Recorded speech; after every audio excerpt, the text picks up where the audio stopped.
اور ایک بالکل آج کی طرح کی پارلیمنٹ موجود تھی. آپ خود ہی اندازہ لگا سکتے ہیں کہ ایک ملٹری ڈکٹیٹر کے تحت کتنی طاقتور پارلیمنٹ ہو سکتی ہے. تو اس وقت بھی جنرل ایوب صاحب جو ہیں انہوں نے اپنے جو مخالفین ہیں ان کو سزائیں دینے کے لیے اور خاص طور پر ان کو سخت قسم کی سزائیں دینے کے لیے پاکستان آرمی ایکٹ جو ہے اس میں کچھ ترامیم کی، اور پھر اس کے بعد کچھ اور چھوٹی موٹی ترامیم آتی رہیں جن کے ذریعے یہ ممکن بنایا گیا کہ اگر کوئی سویلین جو ہے وہ پاکستان کی آرمڈ فورسز سے متعلقہ کسی معاملے میں دخل اندازی دیتا ہے تو پھر اس شخص کا یہ جو ملٹری کورٹس ہیں یعنی کہ یہ جو کورٹ مارشلز ہیں ان کے تحت ٹرائل ہو سکتا ہے. لیکن یہاں پہ میں آپ کو یہ بھی بتاتا جاؤں کہ جب پاکستان میں ٹیررزم ایکسٹریم پہ تھا تو پھر ہمارا جو آئین ہے اس میں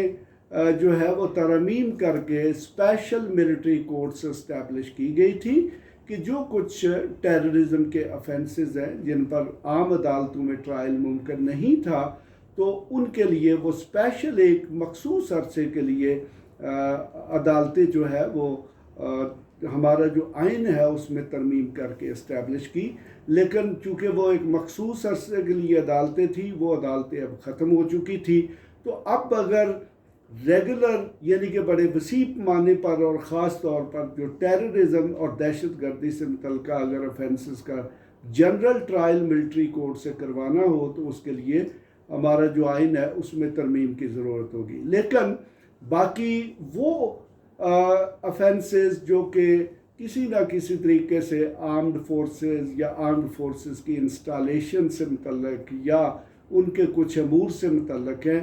اگر آج بھی کچھ سویلین ان کا ارتکاب کرتا ہے تو وہ جو سویلینز ہیں ان کا پاکستان آرمی ایکٹ یا پھر ہمارے جو دوسرے متعلقہ فورسز کے لا ہیں یعنی کہ جس فورس سے کے ڈومین میں بھی وہ شخص انٹر ہوگا یا کوئی خلاف ورزی کا ارتکاب کرے گا تو اس لا کے تحت اس کا ملٹری کوڈ یا متعلقہ جو کورٹ مارشل ہے اس میں ٹرائل ہو سکتا ہے. لیکن میرے خیال میں بلکہ یہ قانونی پوزیشن بھی آج کل یہ ہے کہ پہلے یہ جو ملٹری کورٹ ہوتے تھے ان کی اپیلز نہیں ہوتی تھی، لیکن اب چونکہ ہماری جو کانسٹیٹیوشنل کورٹس ہیں یعنی کہ ہائی کورٹس ہیں وہ ایون لا کے تحت بھی اور فیئر ٹرائل کی جو پروویژن ہے اس کے تحت یہ جو ملٹری کورٹس فیصلے کرتی ہیں ان کو ان کے آرڈرز کو دیکھتی ہیں، اور اگر وہ دیکھتی ہیں کہ کسی شخص کے جو بنیادی حقوق ہے ان کا تحفظ نہیں کیا گیا تو وہ ان سزاؤں کو اور ان ٹرائلز کو سیٹ اسائڈ کر سکتی ہیں، اور اس طریقے سے ہائی کورٹس کے بعد معاملہ جو ہے وہ سپریم کورٹ تک جا سکتا ہے. یعنی اس کا مطلب ہے ریمیڈی جو ہے پہلا ہائی کورٹ ہے پھر سپریم کورٹ؟ جی بالکل، وہ جب ملٹری کورٹ سے ٹرائل مکمل ہوگا تو اس میں جو متعلقہ شخص ہے یا جس کو بھی کوئی سزا دی جائے گی وہ ہائی کورٹ کو بھی اپروچ کر سکتا ہے اور اس کے بعد وہ سپریم کورٹ میں بھی جا سکتا ہے. لیکن میری ذاتی رائے یہ ہے کہ اگر آپ سویلینز کا ٹرائل جو ہے وہ ملٹری کورٹس کے تحت کریں گے تو یہ ملک کی ایک بہت بڑی بدقسمتی ہوگی، اور اس کے جو نتائج ہیں وہ نہ ملٹری کورٹس کے لیے اور نہ ہی ہماری آرمڈ فورسز کے لیے اچھے ہوں گے. کیونکہ دیکھیں آپ کسی شخص کو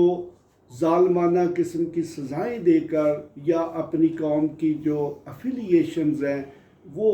اپنی ملٹری کے ساتھ نہیں کروا سکتی کہ لوگ محبت کرنا شروع کر دیں. دیکھیں کہ ڈر اور خوف سے آپ کسی شخص کی ہمدردی یا حمایت حاصل نہیں کر سکتے. حالانکہ میرا یہ خیال ہے کہ یہ جو 9 مئی کے واقعات ہوئے ہیں ہمارے پاس جو دہشت گردی کے قوانین یا پھر جو دوسرے قوانین ہیں ان کے تحت بھی سویلینز کا ٹرائل ہو سکتا ہے، اور ان قوانین میں بھی ایون ایکولی جو ہے وہ سخت سزائیں موجود ہیں.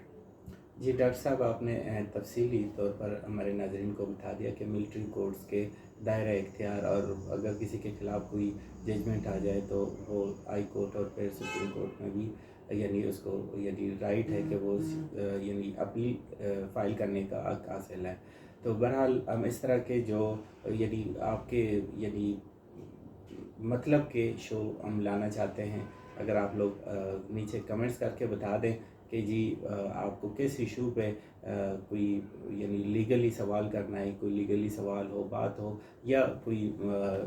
مشورہ ہو، وہ ضرور دیجیے گا. مجھے اپنے ہوسٹ جہانگیر اسلم بلوچ کو کل تک کے لیے اجازت دیجیے گا. کل ملیں گے ایک اور شو کے ساتھ. Wish you a good day.